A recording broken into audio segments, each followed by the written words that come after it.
శ్రీమాత్రే నమః. నన్ను చాలామంది అడుగుతున్నారు, వెంకటేశ్వర స్వామి వారికి ముడుపు ఎలా కట్టాలండి, ఎప్పుడు కట్టాలండి అని. వెంకటేశ్వర స్వామి వారికి ముడుపు శనివారం నాడు కట్టాలి.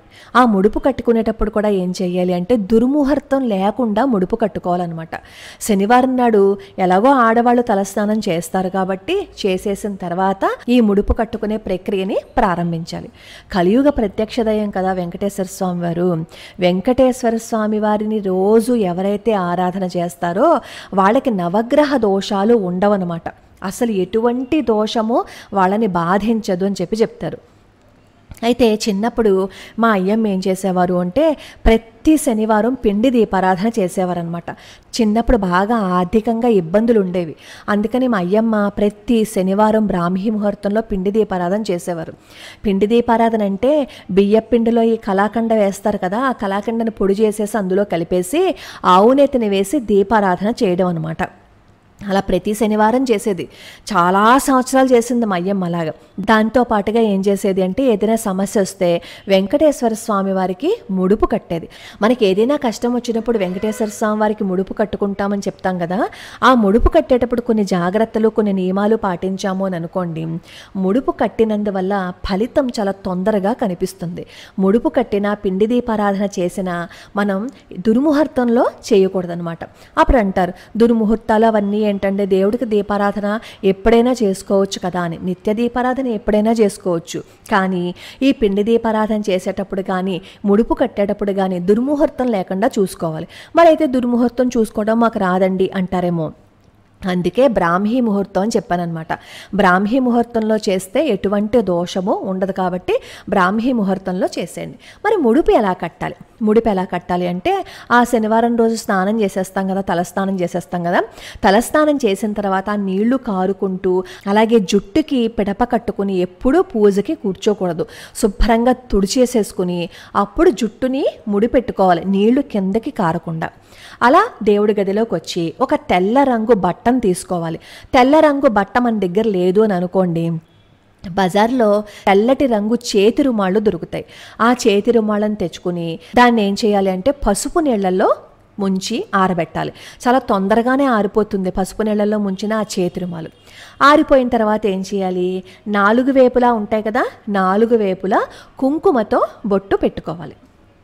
బొట్టు పెట్టుకున్న తర్వాత ముందు మనం ఏం చేయాలంటే పూజా మందిరంలో గణపతిని పూజించుకోవాలన్నమాట. ముడుపు కట్టే ముందే, స్వామి నేను ఇలాగా ముడుపు కట్టుకుంటున్నాను, నా కోరిక ఫలించేటట్లు చెయ్యి అని చెప్పి నమస్కారం పెట్టుకోవాలి. గం గణపతియే నమః అని 21 సార్లు మనం జపించి స్వామివారి ముందు దీపారాధన చెయ్యాలన్నమాట. అది కొబ్బరి నూనెతో చేసుకున్నా సరే, నువ్వుల నూనెతో చేసుకున్నా సరే, ఎలా అయినా సరే దీపారాధన చేసుకోవాలి. కానీ ముందు గణపతిని పూజించాలన్నమాట. ఏ పని చేస్తున్నా సరే ముందు మనం గణపతిని పూజించి అప్పుడు మొదలు పెట్టాలి. గణపతిని అలా పూజించిన తర్వాత మనం ఇందాక ఆరబెట్టుకున్నాం కదా పసుపు బట్ట, కుంకుమలు కూడా పెట్టుకున్నాం కదా, అందులో ఏం చేయాలి అంటే 11 రూపాయలు కానీ అంటే రూపాయి బిళ్ళలు వేసుకోవాలన్నమాట. ఒకవేళ బిళ్ళలు లేదు అని అనుకోండి 10 రూపాయలు రూపాయి వేసుకోవచ్చు. లేదు అంటే 54 రూపాయి బిళ్ళలు కానీ, లేదు అంటే 108 రూపాయి బిళ్ళలు కానీ, లేదు అంటే 21 రూపాయి బిళ్ళలు కానీ, అది మీ ఇష్టం. మీ ఆర్థిక పరిస్థితిని బట్టి ఆ వస్త్రంలో ఉంచి మూట కట్టుకోవాలి. ఆ మూట కట్టేటప్పుడు ముళ్ళు వేస్తాం కదా, 3 ముళ్ళు వేస్తాం అనమాట. ఆ 3 ముళ్ళు వేసే సమయంలో ఒక్కొక్క ముడి వేస్తూ మనకి ఏదైతే సమస్య ఉందో ఆ సమస్యని స్వామివారికి చెప్పుకుంటూ ఆ ముళ్ళని వెయ్యాలి. ముళ్ళన్నీ వేసేసిన తర్వాత పైన మళ్ళీ కుంకుమ బొట్టు పెట్టాలన్నమాట. పెట్టి అప్పుడు ఆ ముడుపుని ఏం చేయాలంటే వెంకటేశ్వర స్వామివారి ముందు పెట్టుకుని అప్పుడు ఏం చేయాలి అంటే స్వామివారికి నమస్కారం చేసుకుని వెంకటేశ్వర స్వామివారి అష్టోత్తరము, 108 గోవిందనామాలు, అలాగే వెంకటేశ్వర స్వామివారి సుప్రభాతము చదవాలి. అసలు ప్రతి నిత్యం ఎవరైతే వెంకటేశ్వర స్వామివారి సుప్రభాతం చదువుతారో వాళ్ళకి గ్రహదోషాలు ఉండవు అని చెప్తారు. గ్రహదోషాలు ఉండేవాళ్ళు నిత్యం వెంకటేశ్వర స్వామివారి యొక్క సుప్రభాతాన్ని గనక చదివినట్లయితే అసలు ఎటువంటి ఇబ్బందులు వాళ్ళ జీవితంలో ఉండవు అని చెప్తారు. అవన్నీ అయిపోయిన తర్వాత అప్పుడు ఏం చేయాలి అంటే మనం పిండి దీపారాధన ఎలాగో చేసేస్తాం కదా, ముడుపు కట్టడానికి ముందే దీపారాధన చేసేయాలి. పిండి దీపారాధన తర్వాత ఏం చేయాలంటే పచ్చకర్పూరంతో వెంకటేశ్వర స్వామి వారికి హారతి ఇవ్వాలి. పచ్చకర్పూరం మా ఇంట్లో లేదండి అంటే మామూలు కర్పూరంతో వెంకటేశ్వర స్వామి వారికి హారతి ఇవ్వండి.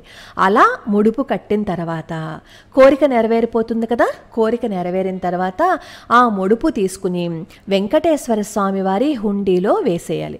వేసేటప్పుడు ఆ ముడుపుతో పాటుగా కొంచెం ధనాన్ని కూడా వెయ్యమని చెప్తారనమాట. ఇలా ప్రత్యేకమైన విధి విధానాలను పాటిస్తూ వెంకటేశ్వర స్వామి వారికి ముడుపు కట్టుకున్నట్లయితే స్వామివారి యొక్క అనుగ్రహం ఉండి ఎంత కష్టమైన సమస్య అయినా సరే దాని నుంచి చాలా సులభంగా బయటపడిపోతాము అని చెప్పచ్చు. అలాగే పిండి దీపారాధన మాత్రం వీలైనంత వరకు ప్రతి శనివారం మర్చిపోకుండా పెట్టడం కనుక అలవాటు చేసుకుంటే నెమ్మదిగా వాళ్ళ ఇంట్లో కష్టాలు వాళ్ళకే తెలియకుండా దూరం అయిపోతాయి అన్నమాట. అంతటి అద్భుతంగా పనిచేస్తుంది పిండి దీపారాధన వెలిగిస్తే. సావకాశం ఉన్నంత వరకు శనివారం నాడు ముడుపు కట్టుకుని ప్రతి శనివారం పిండి దీపారాధన చేసుకోవడానికి ప్రయత్నించండి. ప్రతిరోజు వెంకటేశ్వర స్వామివారి సుప్రభాతాన్ని చదువుతూ ప్రతి శనివారం మాత్రం వెంకటేశ్వర స్వామివారి సుప్రభాతము, అష్టోత్తరము, గోవిందనామాలు ఈ 3 చదువుకున్నట్లయితే ఎటువంటి కష్టమైనా పటాపంచలు అయిపోతుంది. ఎందుకంటే కలియుగానికి ప్రత్యక్ష దైవం వెంకటేశ్వర స్వామివారు. వెంకటేశ్వర స్వామి వారిని ఆరాధిస్తే ఏ సమస్యలో నుంచి అయినా సరే మనం బయటపడిపోతాం. అయితే వెంటనే అడుగుతారు నియమాలు ఏంటండి అని. నియమాలు ఏంటి అంటే ధర్మబద్ధమైన జీవితాన్ని గడపాలి. ధర్మబద్ధమైన జీవితాన్ని గడిపాము అని అనుకోండి, తాత్కాలికంగా కష్టం వచ్చిన తర్వాత మనకి భగవంతుడి అనుగ్రహం తప్పకుండా ఉంటుంది. ఏదైనా సరే పని చేస్తున్నప్పుడు స్వార్థం లేకుండా, ఇంకొకరిని ఇబ్బంది పెట్టకుండా, ఇంకొకరిని బాధ పెట్టకుండా చేశాము అంటే ఫలితం తొందరగా వస్తుంది. మరి బ్రహ్మచర్యం పాటించాలా అని అడుగుతారు. కామ్యం కోసం చేసేటప్పుడు శనివారం కాబట్టి బ్రహ్మచర్యం పాటించమని చెప్తారు.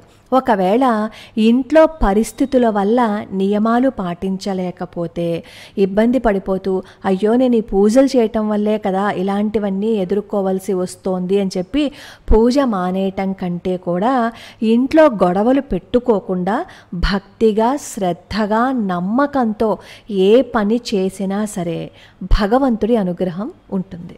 లోకా సమస్తా సుఖినో భవంతు, సర్వే జనా సుఖినో భవంతు.